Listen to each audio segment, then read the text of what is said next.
New York City was thrown into chaos after a powerful storm system unleashed intense rainfall across the 5 boroughs, flooding streets, shutting down subway lines, and stranding drivers in rising water. What began as a typical rainy afternoon quickly escalated into a citywide emergency as parts of Queens and Brooklyn were overwhelmed by flash flooding that residents described as some of the worst they had ever seen.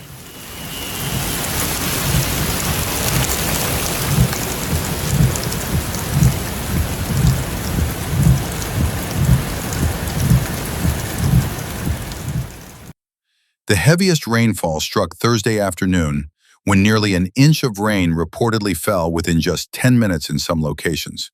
Meteorologists said rainfall intensity briefly reached nearly 6 inches per hour, far beyond what New York City's drainage infrastructure was designed to handle.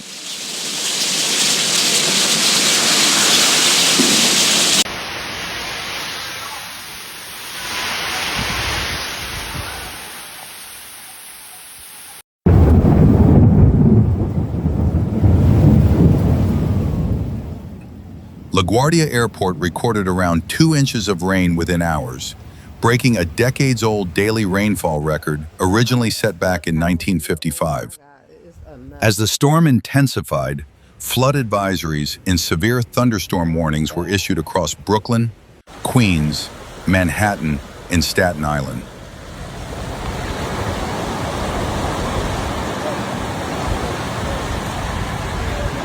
Medio balagán.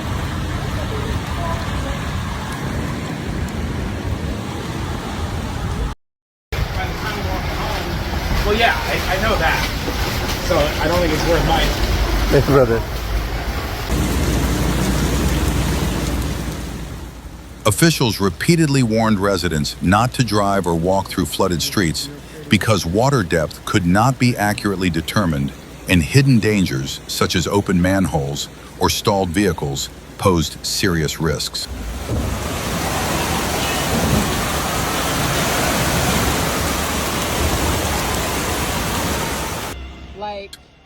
Queens was among the hardest hit boroughs. Streets in Jamaica, Bayside, Hollis, Rosedale, and Fresh Meadows quickly transformed into rivers as storm drains became clogged with debris and overwhelmed by runoff. Viral videos from Jamaica showed water swallowing entire intersections near 204th Street, while residents in Bayside shared footage of cars slowly pushing through deep floodwaters that nearly reached vehicle windows. Is there anything we could do to take it away?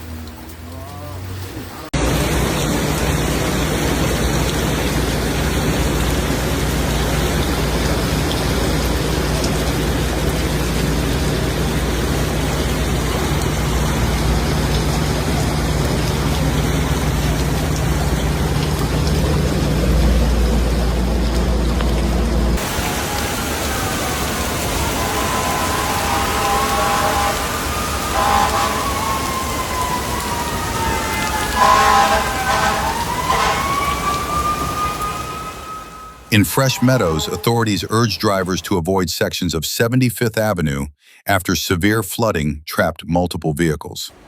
Major highways also became impassable.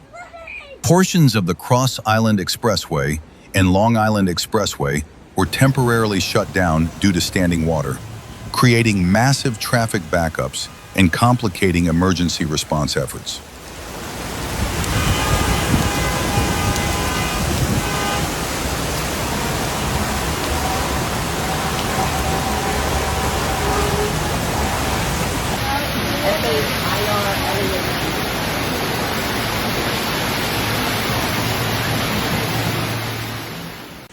Motorists stranded in flooded areas had to be assisted by first responders as water levels continued rising.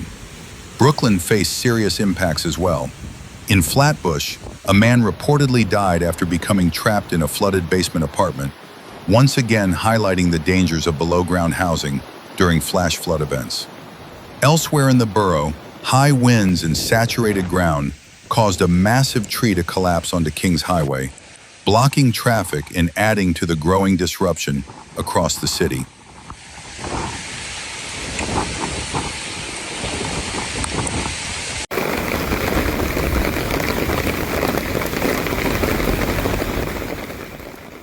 The storm crippled public transportation across multiple boroughs. Subway stations began taking on water as flooding infiltrated tracks and underground tunnels. Service suspensions and reroutes affected the F, J, E, M, and R lines, particularly around Queens stations, including Jamaica, 179th Street, and Sutphin Boulevard near JFK Airport. Commuters were advised to use buses instead, as emergency crews worked to pump water out of stations and inspect damaged infrastructure. Air travel also suffered major disruptions. JFK, LaGuardia, and Newark airports all reported delays and cancellations due to reduced visibility and flooded taxiways. Thousands of travelers were left stranded as airlines scrambled to adjust schedules during the peak of the storm. Mayor Eric Adams declared a state of emergency and urged residents living in basement apartments to move to higher floors immediately.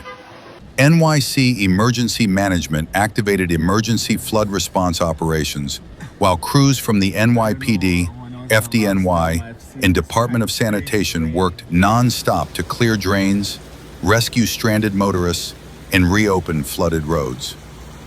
Officials confirmed that more than 800 flood-related emergency calls flooded the city's 311 system within just a few hours. Experts say the disaster exposed the growing vulnerability of New York City's aging drainage and subway infrastructure. With climate change fueling more intense rainfall events, low-lying neighborhoods around Jamaica Bay and Southeast Queens remain especially vulnerable to severe flooding. Projects like the city's Cloudburst Drainage Initiative and future tunnel expansion plans are intended to reduce flood risks, but many residents fear the city is already struggling to keep pace with increasingly extreme weather.